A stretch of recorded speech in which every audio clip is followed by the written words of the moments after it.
गरीब नूरजहां को भी तुमने फरेब दिया, समझे? बोलो, क्या मैं गलत कह रही हूँ? आप वाकई ज़हीन है कौसर बीबी, लेकिन मेरा मकसद क्या था? मेरा हुसूल, कौसर ने जवाब दिया। ओह, आपका ख्याल दुरुस्त है कौसर बीबी, चनाचा तुम ये पार्टी छोड़ दो। ये नहीं हो सकता कौसर बीबी, पार्टी में दूसरी लड़कियां भी हैं जो मालदार भी हैं। तुम्हारा मकसद सिर्फ दौलत का हसूल नहीं है। प्यारे दोस्तों, कुछ कम नस्ल लोगों ने फहश, घटिया और गंदी कहानियां सुना कर लाखों कम नस्ल सब्सक्राइबर जमा कर रखे, लेकिन मेरा यकीन है कि अभी आप जैसे नेक लोगों की कमी नहीं। लिहाजा मेरे चैनल को सब्सक्राइब करें और साथ बेल का बटन भी दबा दें, ताकि मेरी कोई वीडियो आपसे मिस ना हो और मैं आपके लिए मियारी कहानियाँ ला सकूँ। आपकी मोहब्बतों का शुक्रिया। फिर तुम खूबसूरत हो, कुछ खुसूसियात के मालिक हो, तुम लड़कियों से खेलना चाहते हो। आपकी ज़हनी हालत दुरुस्त नहीं है कौसर बीबी। लड़कियां तो कहकशा और नूरजहां भी थी। तुमने यहाँ भी अपनी फितरत की तस्कीन की थी, तुमने उन लोगों को भी तड़पाया था। तो फिर मुझे मेरा काम करने दे कौसर बीबी। अब आप तो समझ ही गई, आपका क्या बिगड़ेगा? हरगिज नहीं, मैं तुम्हें भोली भाई लड़कियों से खेलने नहीं दूंगी। तुम इंसान नुमा भेड़िए हो। तुमने मुझसे झूठ बोला कि तुम एक आला खानदान के फर्द हो। अब आपको सब कुछ पता ही चल गया है तो मैं क्या कह सकता हूँ। मैं तुम्हें वार्निंग देती हूँ कि फौरन ये पार्टी छोड़ दो। मुझे गौर करने की मोहलत दे कौसर बीबी, जल्द ही फैसला करोगे, कौसर ने फपरे हुए अंदाज में कहा। जी, मैंने सहमे हुए अंदाज में कहा और कौसर पैर पटकती हुई चली गई। मेरा दिल चाह रहा था कि जोर जोर से कह लगाऊं। मुझे इस लड़की से बहरहाल हमदर्दी थी, दिल की जलन उसे रुस्वा कर रही थी। दूसरी सुबह हस्बे मामूल थी। कौसर ने मेरी शक्ल देखी, लेकिन मेरे चेहरे पर कोई कबीदगी नहीं थी। मैं इसी तरह हशाश बशाश था। हमने फिर सफर शुरू कर दिया और आज के सफर में मिस फूना मेरे साथ नहीं थी। अलबत्ता डेनिला और कुछ दूसरे लोग थे, तो वो भी साथ था। रास्ते की वजह से सफर ज्यादा तेज ना रहा। शाम तक कोई काबिल जिक्र वाकया पेश नहीं आया और फिर कयाम की ठहरी। आज ऐलान हो गया था कि कल पूरा दिन आराम किया जाएगा और दूसरे दिन सुबह सफर होगा। जगह भी मुनासिब थी। ट्रेलर दूर तक फैला दिए गए और एक छोटी सी आबादी हो गई। मौसीकी शुरू हो गई। दर्द की मारियों का न जाने क्या हाल था। बहरहाल मैंने इनमें दिलचस्पी नहीं ली। तो वो फरागत पाकर नेज़े निकाल लाया था।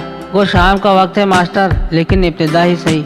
जैसी तुम्हारी राय टोबो, मैंने कहा, और हम लोग एक ट्रेलर के कब में खुली जगह पहुंच गए। यहाँ टोबो ने मुझे नेज़ा पकड़ना सिखाया। इन कामों में मुझे खासी दिलचस्पी थी। उसके थोड़ी ही देर के बाद मैं टोबो पर शानदार वार करने लगा और टोबो खुशी से उछल उछल पड़ता। सिर्फ चंद रोज मास्टर, मेरा दावा है तुम बेहतरीन नेज़ाबाज बन जाओगे। बहरहाल तुम मेरे उस्ताद हो। ऐसा शानदार शागिर्द किसी को ना मिला होगा, टोबो ने कहा, और हम वापस आ गए। रात को लड़कियां बलाओं की तरह निकल पड़ी थी। कौसर ने कोई नया गुल नहीं खिलाया था। नवाब साहब हज में मामूल थे। बाबरा होना बुरी तरह रोटी हुई थी। कई बार नजर पड़ी थी, लेकिन नखुवत से मुंह चढ़ा ली थी। तब मैंने मेरिसा की तलाश शुरू कर दी, और उसे तलाश करना ऐसा मुश्किल काम नहीं था। अपने ट्रेलर से निकल रही थी कि मैंने इसे आवाज दी, मिस मेरिसा, और वो ठिठक गई। हेलो, उसने सर्द आवाज में जवाब दिया। नाराज है मिस मेरिसा? नहीं, मैंने यही महसूस किया है। मेरिसा खामोश रही। उसने मेरी बात का कोई जवाब नहीं दिया। माफ कीजिए, शायद आप किसी जरूरी काम से जा रही थी। मुदाखलत पे माजरत खा हूँ। मैं पलट कर वापस चल दिया। एक उम्मीद थी और उम्मीद पूरी हो गई। मेरिसा ने जल्द ही मुझे आवाज दी थी। अब आप नाराज हो गए? वो मुस्कुराई। हरगिज नहीं, मुलाजिमों को नाराजगी का क्या हक है? मैं तो आप लोगों का मुलाजिम हूँ मिस मेरिसा। मेरी कौन सी बात से आपने महसूस किया? आपकी तो कोई बात नहीं, लेकिन दूसरे ऐसा ही समझते हैं और आप इन दूसरों के लिए हमें जलील करते हैं, मेरिसा ने शिकायत की। हरगिज नहीं, ऐसी कोई बात नहीं। दरअसल मिस मेरिसा, बाज़ औक़ात मेरी ज़हनी रो भटक जाती है। आइए कहीं बैठकर बातें करें। जो हुक्म, मैंने बड़ी सादतमंदी से कहा और मैं मेरिसा को लेकर चल पड़ा। मैंने जानबूझकर कौसर की तरफ रुख किया था और उसके ट्रेलर के सामने से निकलते हुए जोर जोर से बातें भी की। फिर मैंने कौसर को झांकते हुए भी महसूस किया था और मेरे होंठों पर मुस्कुराहट फैल गई। हम एक सुनसान जगह पहुंचकर बैठ गए। ये सफर इंतहाई दिलकश है सरफराज, लेकिन मैं तुम्हारी बेरुखी से बददिल हो गई थी, मेरिसा ने कहा। बेरुखी? मैं हैरत से बोला। हाँ, तुम्हें एहसास ही नहीं है? ये बात नहीं मिस मेरिसा, दरअसल मेरी अहमकाना सोच मुझे आपसे दूर ले गई थी। बाद में मुझे एहसास हुआ कि मैंने आपके साथ अच्छा नहीं किया, मैंने शर्मिंदगी से कहा। लेकिन हम दूर तो नहीं हुए। ये आपकी फराग दिली है मिस मेरिसा। मैं आज भी तुम्हें दिलो जान से चाहती हूँ सरफराज। मेरिसा को जज्बाती होने में कितनी देर लगती, वो मेरे बिल्कुल करीब आ गई। मेरी दिली आरज़ू पूरी हो गई थी। कौसर ज्यादा दूर नहीं थी। चनाचा आज मैंने अपनी फितरत के खिलाफ किया। इन दिनों तबीयत कुछ ऐसी ही हो रही थी।